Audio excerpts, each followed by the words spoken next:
Radha Madhava ki jai.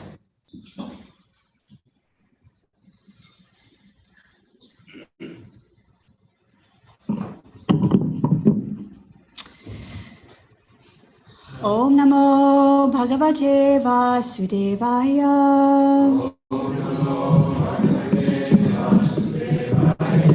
Om Namo Bhagavate Vasudevaya.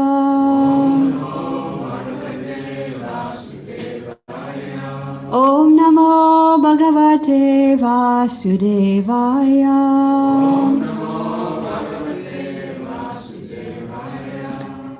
So today we're reading from A God Who Dances.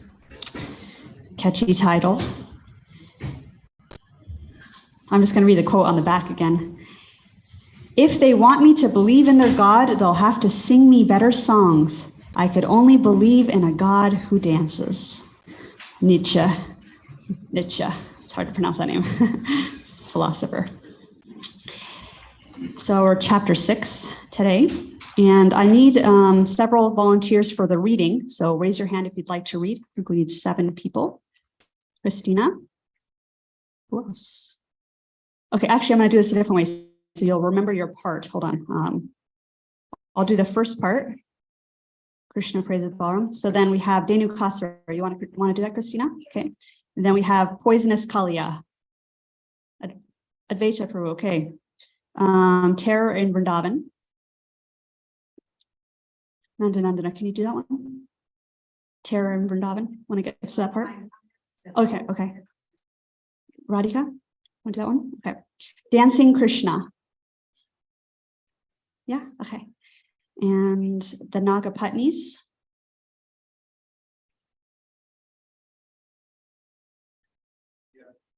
No, want to do that one? Kaliya's history. Low. Yeah, low. Okay. And then I'll do the last section. Okay, so you remember your part section. All right, so Krishna praises Balaram. This is on page 132. And then after we read this, we're gonna do the class. That way we can kind of just read, and then I'll discuss and share some points on this section. Krishna praises Balaram. As Balaram and Krishna reached the second childhood stage, Poganda meant for children ranging 6 to 10 in age, the coward men decided they could now entrust to them protection of the older cows with help from all their friends. Each day, the happy convoy took Vrindavan's forest path. As Krishna played his flute, the others sang along and laughed. The woods were packed with vegetables, flowers, birds, and bees, and seemed as clean and sacred as the minds of devotees. The crystal lakes had waters that relieved all one's fatigue. The breezes carried floral scents of pleasure and intrigue. The fruit and flower-laden trees, full branches near the ground, appeared to reach for Krishna's feet by humbly bowing down. So Krishna said to Balaram, "Your feet attract these trees. Just see them offer fruits to you as if on hands and knees. They pray you'll lift the ignorance that brought them to a birth where they can't play with us because they're rooted to the earth. These bees that buzz around you seem to be extremely wise. They must have been great sages in their recent former lives, for now they will not leave you as they loudly sing your praise despite your skillful cover as a coward boy at play. The peacocks step before you as they dance in ecstasy. The deer who look like gopis gaze at you most lovingly. The cuckoos sing out Vedic hymns to welcome you today, for great souls welcome great souls to their homes in all these ways. Your footprints bless Vrindavan's soil, your hands her shrubs and trees. Your glances leave her rivers, hills, and animals quite pleased. You favor all the gopis with embraces from your arms, which Lakshmi, queen of wealth, can't get despite her matchless charms. Thus, Krishna praised his elder brother in a mood of fun, and then began to laugh and joke, amusing everyone. He said, "These peacocks cannot dance, so watch me closely now." With squeals of joy from all the boys, he tried to show them how. The boys would imitate the humming sounds of bumblebees, the coos of swans, and chattering of parrots in the trees. Then Krishna called with thundering voice, the names of all the calves who'd left the pack and wandered back on nearby forest paths. When Balaram, fatigued from play, desired to take a nap, he'd lie beneath a tree and place his head on one boy's lap. Lord Krishna would massage his feet, refresh him with a fan, and place a cup of river water near his brother's hand. In those days, they could just take water right from the river. Lord Krishna, too, would sometimes lie beneath a shady branch and let the coward boys massage his legs. They loved the chance. Some boys would sing while others fanned, their hearts infused with joy, as Krishna took their service as a simple coward boy. Dhenuka. One day, some friends, Sridham, Subal, and Stoka Krishna said, "Dear Krishna and dear Balaram, a forest just ahead named Talavan is full of palms with luscious, fragrant fruits. Regrettably, it's also home to quite a nasty brute. The demon Dhenukasura resides there as an ass, destroying those who pluck the fruits or take them from the grass. His demon friends, disguised like him and equally as strong, eat men and frighten birds away and lounge there all day long. No one has even sampled fruits that grow among those trees. Their fragrance has attracted us. Dear Krishna, if you please, destroy this jackass demon like the others you have faced. Then all of us can gather fruits and revel in their taste." When Balaram and Krishna heard these words, they laughed and said, "Let's go at once to Talavan. This ass will soon be dead." The boys marched to the forest. Seeing no one else around, Lord Balaram shook trees until their fruits fell to the ground. The sound of falling fruits made Dhenukasura enraged. He screamed and rushed at Balaram and, with his two hind legs, kicked sharply at Rohini's son and struck him on the chest. Still, nothing happened, though the mighty ass had tried his best. The demon brayed and dashed about. Then, turning once again, he shot his hooves at Balaram with force to kill 10 men. The agile lord caught both the hooves and spun the ass around until his braying stopped and he no longer made a sound. The Lord then heaved the lifeless ass into a nearby palm. It fell and toppled others like the crashing of a bomb. On seeing this, the other demons shrieked and bellowed. Then they rushed at Balaram, intent on vengeance for their friend. Lord Krishna and his brother grabbed the hooves of every ass and wheeled them round and round until each one had breathed its last. Discarding each dead donkey like their leader in the trees, the brothers finished off the pack of ass devils with ease. Their broken bodies looked like clouds suspended as they were in palm trees high above where the brief scuffle had occurred. Their bodies dark like monsoon clouds, their blood of crimson tint, and heaps of golden fruits became the landscape's ornaments. The gods, in awe of Krishna and the swiftly finished fight, sang praises and rained flowers down in heavenly delight. The people came to gather fruits in happiness and peace, while cows grazed on the forest grass, which grew up to their knees. Their day complete, the boys went home to take some food and rest. The gopis, in their absence, had been lonely and depressed. As honey-dripping lotuses appealed to honeybees, when Krishna came back, all the gopis gazed and felt relieved.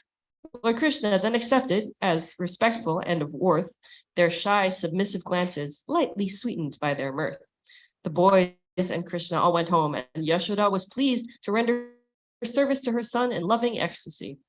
She bathed, massaged, and dressed her son in robes of vibrant silk and fed him luscious dishes made from produce, grains, and milk. When Yashoda saw Krishna had been washed and nicely fed, she tucked him in for peaceful rest inside his cozy bed. Poisonous Kaliya.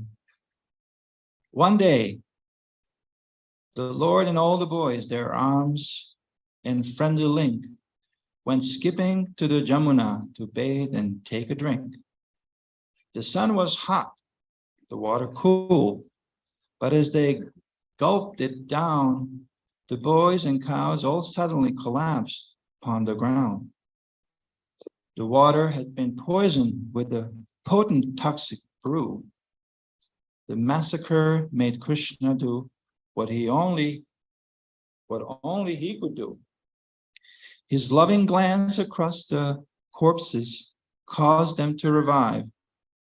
The boys stood up and saw, by Krishna's grace, they were alive. Lord Krishna saw the Jamuna at his bend was a lake inhabited by Kaliya, a huge, obnoxious snake. So toxic was this Kaliya, when birds flew overhead, they'd pass through the clouds of venom and then hit the water dead. The creepers, trees, and grass that thrived around the nearby shore had withered to a crackling brown,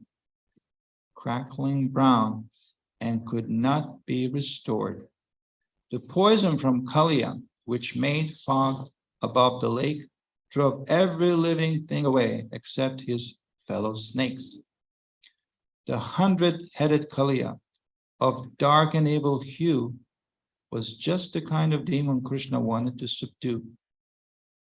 The Lord thus climbed a nearby tree, ready to fight, tied back his hair, slapped both his arms, and drew his waistband tight. As Krishna dove in the toxic lake, all in a flash, a tidal wave of poison water hit the shore and splashed.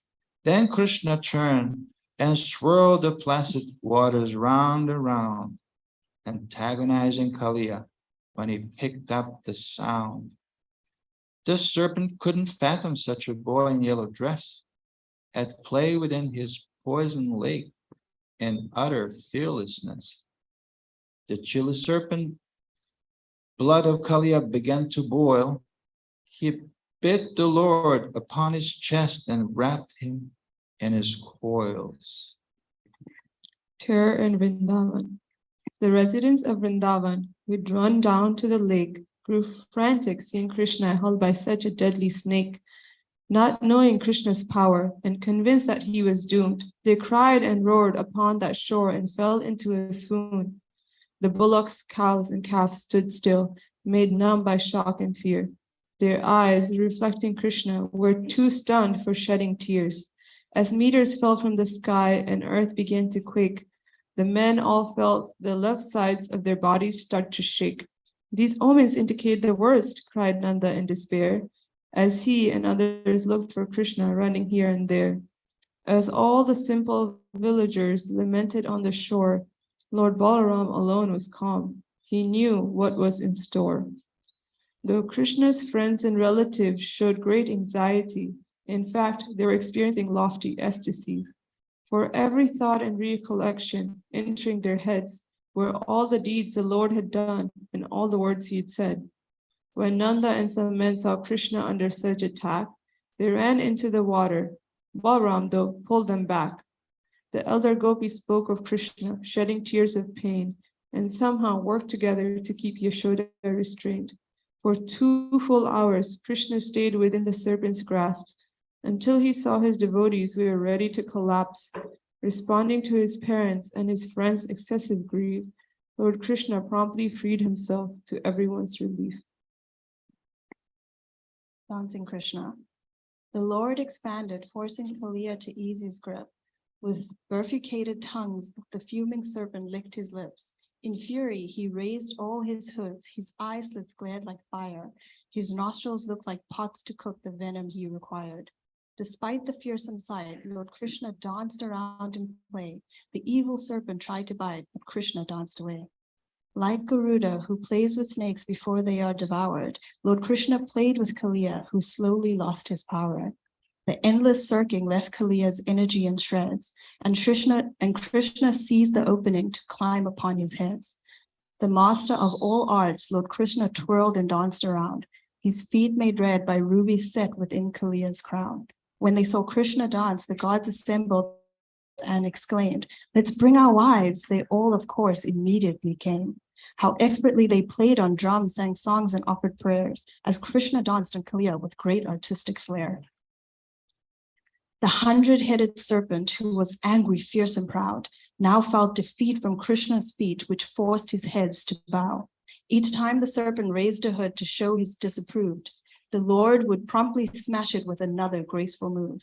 Soon, Kaliya began to vomit poison, bloody mess. With broken hoods, he understood in absolute distress that Krishna is the master of all things that move or sit. The serpent thought, "I must repent. I even may submit." The Nagapatnis. His wives, the Nagapatnis, had been ready, even pleased, to leave the serpent husband and his foul activities. But as his dark expression eased, with hopes he would change his ways, they prayed to Krishna, though their clothes and hair were disarrayed. Want to help me with Keep- the meter?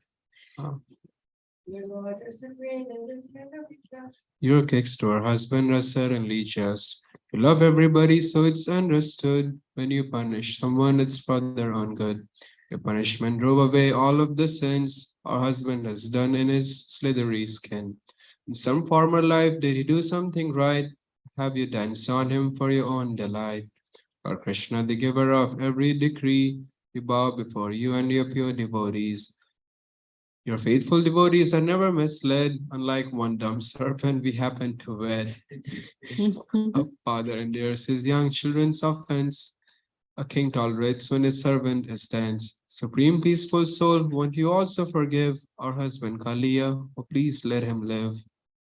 By this time, Kaliya had fainted. Krishna stepped aside to let the battered serpent heal his wounds and be revived. When Kaliya recovered, taking loud and painful breath, he spoke to Krishna humbly, like a man returned from death. When one takes birth as a lowly snake, is that the same meter? What? You can make it work. Okay. His rage and envy are hard to shake. For souls, such bodies are a big mistake. They seem so real, but they're simply fake. I'm not the snake body, I'm a soul. My fantasy made me lose control. My lord, you know all there is to know. I'll take the punishment you bestow. Once Kaliya had finished speaking, Krishna said in turn, you fled your native island, take your family and return. The Garuda of mighty beak once brought you to your knees. Because my feet have touched your head, he now will let you be. Now leave these crystal waters for the people and the cows, and let this holy lake be used for sacred baths and vows. Go home now with your relatives, your friends, and retinue, so all my friends can live their lives untouched by fear of you. The serpent and his wives were pleased to end the deadly fight, so they all worshipped Krishna with both reverence and delight. They offered Krishna necklaces and with ornaments and gems, and circumambulated him again and yet again. The Lord then sent Kaliya with his children, friends, and wives back to the distant island to resume their former lives. Then the Yamuna grew pure again, and all were overjoyed. By Krishna's pleasing pastimes is a wondrous cowherd bar. Said Vishnurata, Kaliya gave. This is low. Can continue here. Kaliya's Oh. history.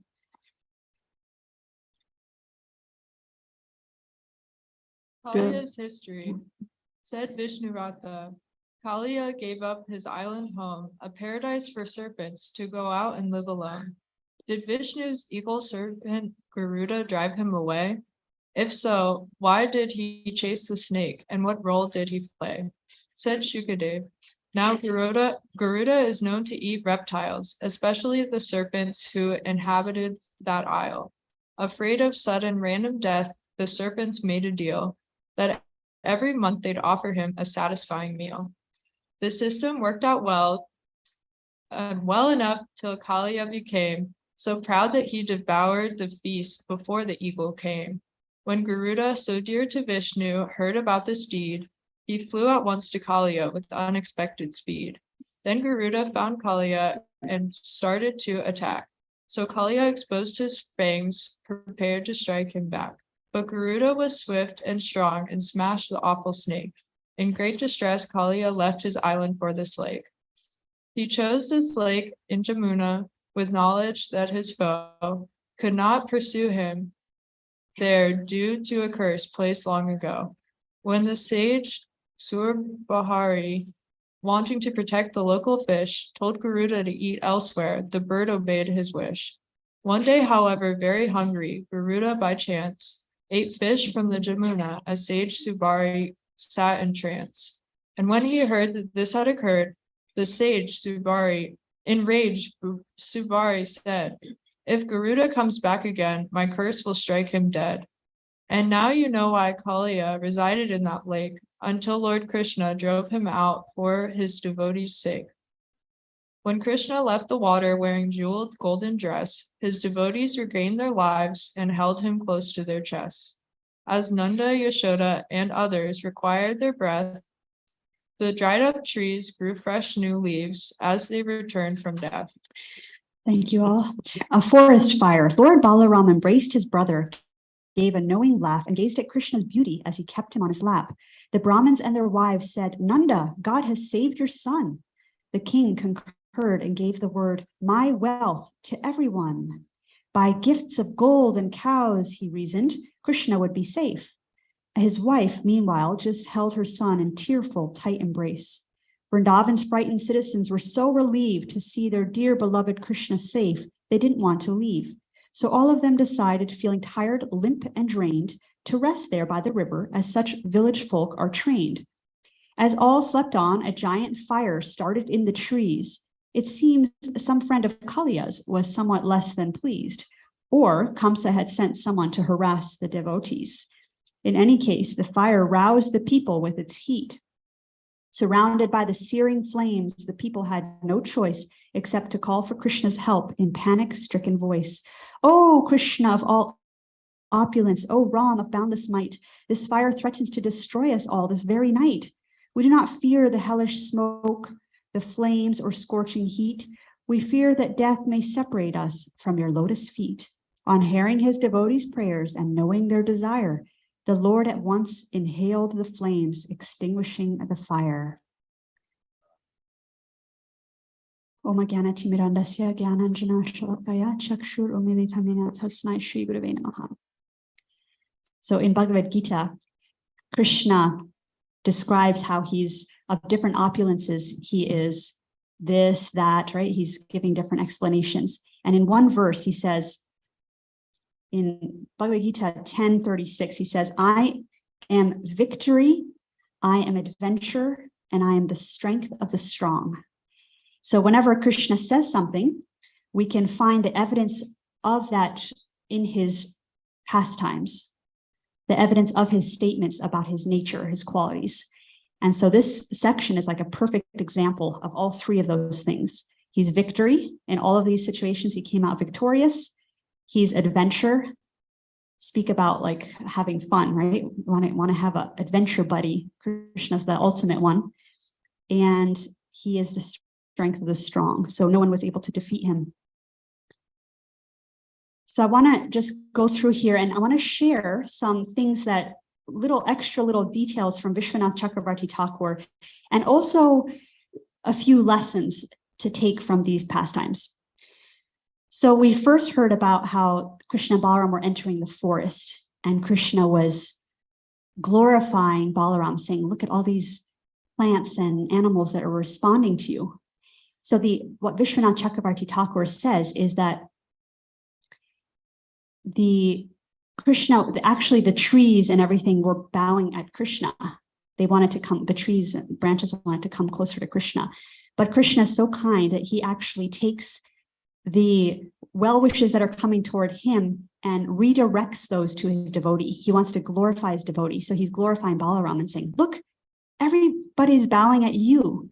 And so this is the nature of Krishna, that he gets more pleasure in appreciating and glorifying his devotees than directly receiving that praise. He's not praise hungry. Like sometimes in this world, there's like a deficit of that in childhood. And so then the rest of our life, we're like trying to find that validation or praise, So, but Krishna is not insecure that way. He doesn't need praise. So he's happy to redirect that and put his devotees forward. So in this case, he's doing that with Lord Balaram. The other thing that's very encouraging about this pastime is that he knew the hearts and minds of the animals and the trees. So that's also really encouraging. And Krishna receives pleasure through simple acts of service. Like the cowherd boys they're in this natural setting and they're just having this simple pleasure, right? And there's a painting of that in the BBT. Do you know that painting where Krishna is opening his mouth and one of the boys is putting a flower in to trick him? They're going to give him a sweet ball, but he's opening his mouth and they actually stick a flower inside his mouth instead. So they're tricking Krishna. So imagine such an intimate relationship you can have with God that you can actually trick him. You can actually go, hey, we're going to give you a sweet ball. Close your eyes. And then he opens his mouth and you put a flower inside. So what an intimate look we have into the spiritual world and the nature of that world. So then moving on, we're hearing about this Dhenuka demon and all of his donkey friends, right? These ass demons, they're called. So I like how Kalikanti Prabhu wrote that, ass devils, a pack of ass devils. That very colorful description. So Bhaktivinoda Thakur describes how these different demons represent different anartas in our heart.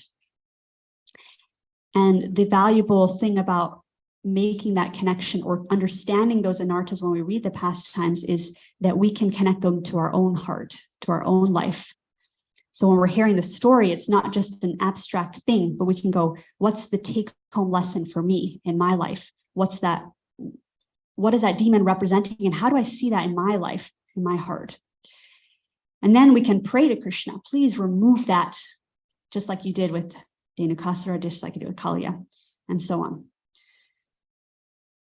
So Dhenukasura represents ignorance of spiritual truth.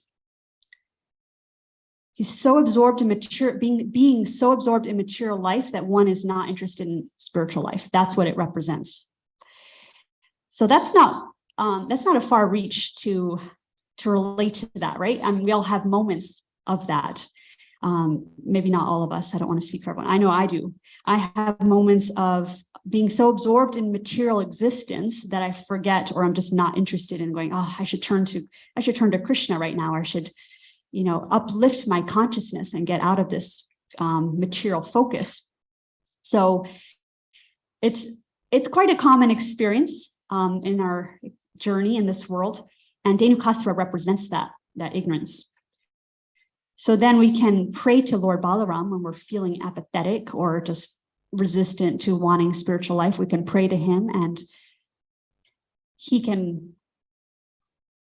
remove that from our heart, just like he did with the donkeys, right, up in the trees. So again, there was this BBT painting that Prabhupada was so determined that these artists would depict things in an accurate way so that we could really get windows into the spiritual world. And there's a painting where they did the donkeys up in the trees, and they're different colors. And it's actually described that the aftermath of the fight was beautiful, because whatever Krishna and Balaram do, it turns out beautiful, even if it's the process of removing the anartas or the ignorance or the demoniac energy is ugly, you could say. When Krishna does it, it's beautiful and attractive. So the ass demons look like clouds in the sky, and all the trees were swaying in the wind and so on. So there's three things about this pastime in particular that are, and maybe more, but I thought of three things about this pastime that are unusual. They're different from some of the other pastimes of Krishna. So can anyone think about what one of those is? Yes. Usually Krishna kills the demon, but Balaram did so this time. Yes, that's a big one, right? Balaram, and I believe it's the first one that Balaram kills in this progression of, at least as far as we know from these stories. So Balaram was the hero in this story. Then there's two more. They're a little more subtle. Anyone want to make a guess? Where you can think about where it happened, where it took place. Yes, so it was outside of Vrindavan. It was in a forest called Talavan. So they specifically went outside the main area of Vrindavan to this forest. Anyone been to Talavan? No. Okay. Yeah, I went there once on a parikrama. So the third thing that I was thinking is that this is the first time where Krishna and Balaram went out of their way to go hunt down this, I'm trying to think of synonyms to demon, because I don't want to keep throwing that word around. So if anyone has any suggestions, but still using the word demon, corrupt beings, evil, envious creatures. So they went out of their way to go and find the demons instead of waiting for those demons to come and attack them, right? So that was also unusual. So the moral of that story is we can pray to Lord Balaram that he can remove any of the apathy in our hearts, and he can do it in a way that actually is beautiful. And they someone might hear this story and they might think, well, Krishna and Balaram are kind of, they might have a doubt, like, why are they going out of the way to go and have some disrupt these beings living there peacefully, and the answer would be that everything that Krishna does, everything that God does is actually for the betterment and is done out of love, and the highest intention is good. So sometimes we see something that occurs in our life, and we might think, why me? Anyone ever felt that? Yeah, relatable. I'm always curious who doesn't feel those things, like, but I think most of us have had a moment, at least one moment in our life. Why me? Like, even as a little kid, like, why did that boy get the lollipop and I didn't, right? Starts young. So that feeling of somehow I got the worst end of the deal here, the bad end of the bargain, I think they say. So what helps in those situations when that doubt comes up, especially oftentimes this can disrupt people's faith. Like, why me, God? Why me? Like, I've been good. I've been doing well. Like these Dhenuka and his friends, they were just hanging out in the forest. Right? So they could say, why me? Why us? So what helps is to pull out of the situation a little bit with our vision, with our consciousness, and the ancient wisdom texts help us to do that. They help us to pull out and to get another perspective on why something is happening, and to see that actually when we only look, it's like having horse blinders on. Like, this situation looks bad, but when we pull out into a wider view of our life, and often that happens with the passage of time. Often in the moment, we don't know, like, how is this going to turn out, good or bad, right? But the trust that is developed over time by practicing spiritual life is that, yes, there is going to be something good in here, something good, and there's a meaning to this, there's a purpose to this. It's not just a meaningless act or experience that I'm going through. And if we're introspective, if we look back across our lifetime, no matter how old we are right now, if we look back years before, we will see times where we were wondering, why is this happening? This doesn't make any sense. And we can now, there's been some other pieces added to the puzzle, and we're able to get another perspective on it. They always say that the hindsight is 20/20, right? So afterwards, oh, okay, that's why. So during, it might be confusing, but. So same with this situation, the Krishna and Balaram cared very deeply about Dhenuka and his friends, and this was the best situation for them in the grand scheme of things. So then moving on to this other pastime, and so we are. I just want to share for our guests that walked in that we're in the middle of sharing some different stories from the.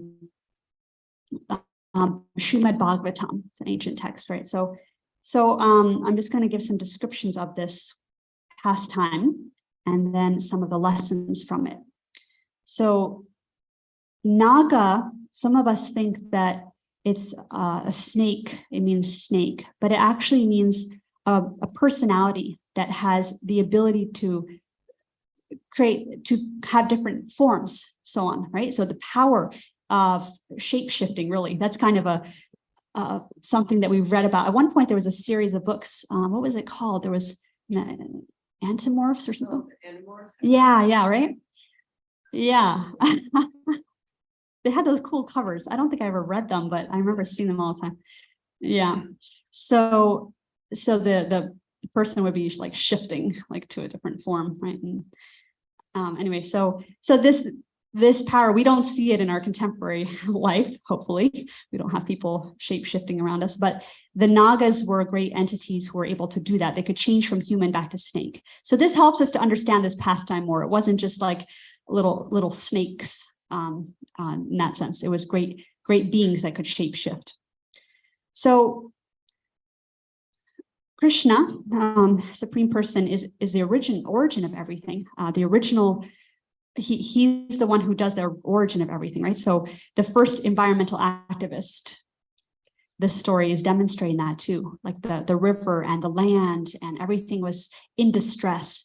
His friends had taken the water and drunk it, and they were unconscious because of the toxins in this river that this snake being had put into the water. So it's described by Vishwanath Chakravarti Thakur, one of the commentators on this pastime, that Krishna was crying hot tears when he saw his friends in distress. So through these pastimes, we get examples of Krishna's nature, of God's nature. Like, what is that like? That he's actually, of course, he's a supreme person. He wasn't actually affected by seeing them. He knew that the outcome was going to be good, but he's so in love with his devotees, his parts and parcels, that he will actually cry tears for them, just like we cry tears. That's the purpose of spiritual life, is like calling out to the divine, right? So with those tears, ultimately. And similarly, it's reciprocated by the Supreme Person. He's a person, and he's also has emotion for us. He reciprocates with us. And he was whispering sweet things in the ears of his friends to encourage them. Similarly, in our lives, God is traveling within our heart, and we will get the sweet whisperings of God through the different encouragements that we feel on our spiritual journey. So we'll see that in our life too, that it's very, very individual what Krishna will share with us, and it will come in different forms when we're open to it. So the other thing about the Supreme Personality of Godhead is that he's not limited, that this spiritual nature here in the material world, everything's very limited. If there's breakfast, you're going to see everyone's going to line up, and we have to all, wait our turn to get breakfast. But in the spiritual context, there is much an unimaginable ability to have multiple things going on at once. It's different from our conception. And so the cowherd boys, in their relationship with Krishna, when they wanted to relate with him, they weren't all waiting in some long line. It was simultaneously Krishna there with all of them, giving them comfort. It's not so hard to imagine, actually, because in our experience right now, we are all simultaneously having our relationship with God in our life, our unique way. So we are seeing that right now in this moment. And you'll hear when you talk to others about their spiritual realizations that they're having a unique experience of Krishna, and I'm having a different experience. And so simultaneously, Krishna is touching lives in different ways. So in this pastime as well, it was described by Vishwanath Chakravarti that he actually manifested to be with each one of those boys at the same time. It's also very time efficient if you think about it, right? The pastime needed to go on. He's not going to do one at a time, how many friends he had, right? So this is the wonderful world of the spiritual world. Then one other thing about this is that there is a tree in Vrindavan. There is a great tree that's still there today, that in that place where Krishna jumped into the water, right? So this great tree is who has seen it? It's a Kadamba tree in Vrindavan. I'm curious who's been there. Yeah. Okay, a few of you. Yeah. So the river actually now has changed its course. So if you go to Vrindavan, it won't be right at the banks there. It's further down. But it's a special place to go. And in this pastime, Krishna is, before he jumps into the water to confront this shape-shifting snake person, who is creating this toxic environment, right? He flexes his muscles, he ties his belt, he's like all this, because he had revived all his cowherd boy friends. So now he's doing this little act to show them, I got this, don't worry, right? And it's kind of an encouraging thing to his young cowherd boyfriends. They like that kind of like chivalrous show, right? That, like wrestlers will do that before they go into a arena or something. So Krishna is very dramatic that way. So when he jumped into the water, I did the calculation on the descriptions that it was about, the wave that was formed was about 18 stories high from the power of that jump, right? Because everything that Krishna does is indescribably amazing. And it's like the first, I was thinking about the first, right? The first original cannonball, when you jump into the pool, like the kids jump in with their feet, their legs pulled up. So they call that a cannonball. So you jump in. And then I was thinking it's also like the first tsunami because it was huge wave that was created. So we have this in spiritual life, in these scriptures, we have these amazing juxtapositions between Krishna's depiction as a delicate, gentle, loving, powered boy, and then these incredible feats that he did. And that juxtaposition is what draws the heart of the listener. You're like, wow, how is it amazing? This is so amazing. And it makes us want to read more. Some lessons from this pastime. The anger, Kaliya he represents the envy. He represents actually pride and cruelty and envy. So there's several things here, but the energy was like, this is my place. I own this place. And kind of a cruel nature is to disrupt the lives of others, right? So he created this toxic environment. No one else is coming here. This is mine. I'm the greatest, that kind of attitude. And everyone who comes here is going to be harmed. So that kind of toxic mood.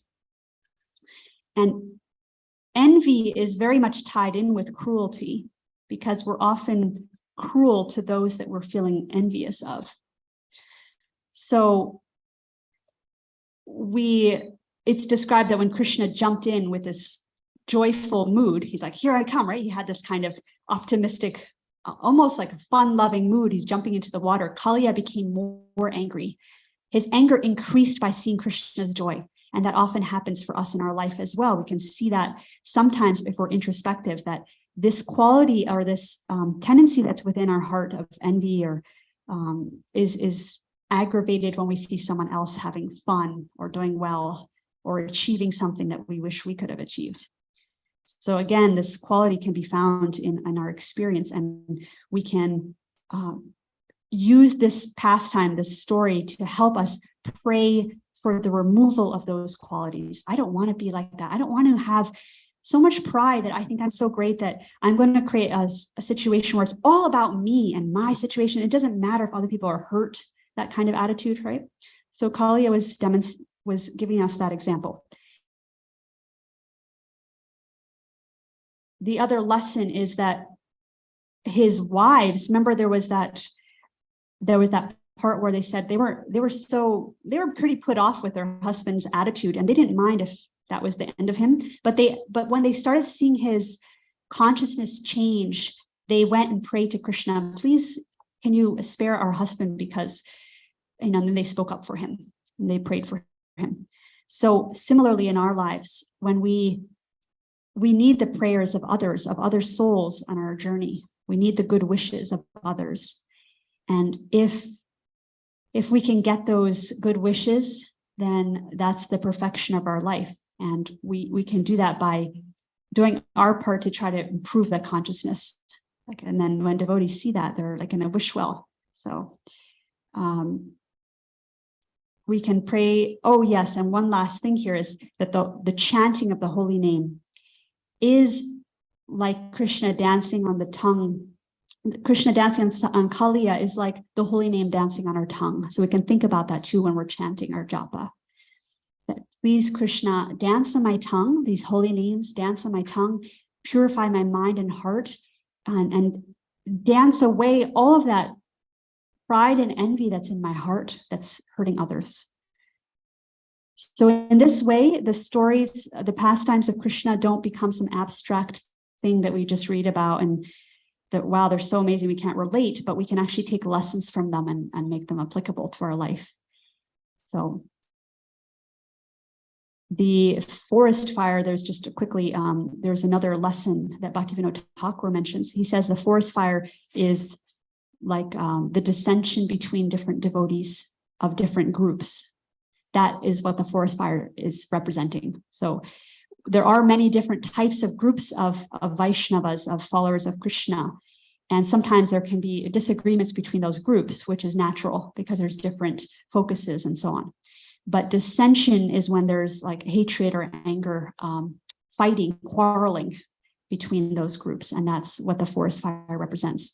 So for us, the lesson is to be loyal to the person who brought us to the dance, as Kalakanta Prabhu sometimes says, Srila Prabhupada, and at the same time to be gracious towards those who are following other paths.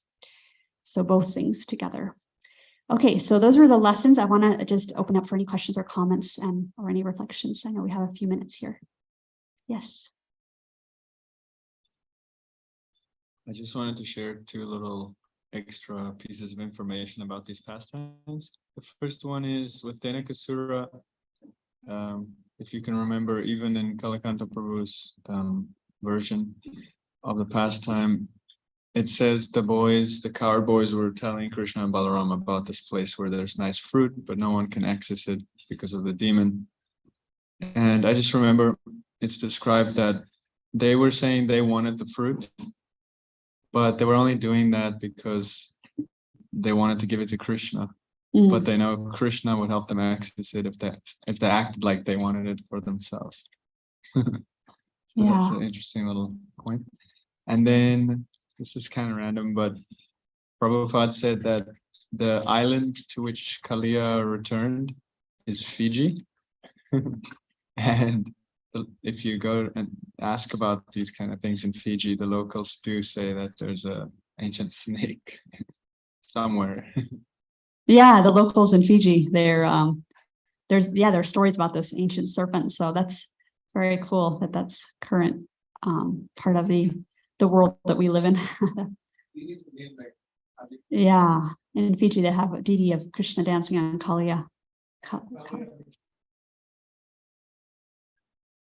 Yeah, that's true. Kaliya became one of those carriers.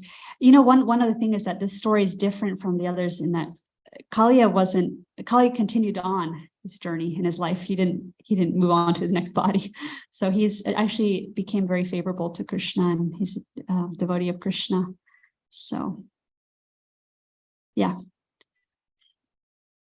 Low. Oh, sorry, yes, low. Hare Krishna. Yeah, I was just thinking about when you're saying like you didn't want to use the word demon, and like what's another word that you could use. I'm not exactly sure the etymology of the word demon, but the Latin word demonstrare means to demonstrate, like to point out, and that's like the purpose of demons in these pastimes and pastimes in many other spiritual traditions like all over the world. And I think there's just been a lot of stigma that's been built up, but like we all have these anartas within ourselves that we need to like reconcile. So yeah, that's just something to think about. Thank you for sharing that. Yeah, to demonstrate, that's very interesting. Yeah, they demonstrate different qualities that we want to remove from our hearts. Anarta means unwanted thing. So anytime we have something unwanted, that's when Krishna spiritual practice can clean that up. Yes, Christina.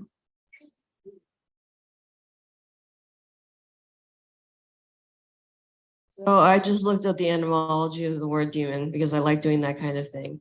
And it doesn't seem to be related to demonstrate, but it is interestingly related to like deity. So like the link between, you know, demon and the divine is actually there's like an etymological link there, which kind of reminds me of how the demons and the demigods are considered sort of like these rival co-wives of Lord Vishnu, right? So it's just like the demons are not, they're not, you know, this other to be totally just like completely disdained and cast out, but actually there's a lot more in common than we think. That there's that it's more of like we're all kind of parts of a whole rather than just like good and evil, you know, completely separate.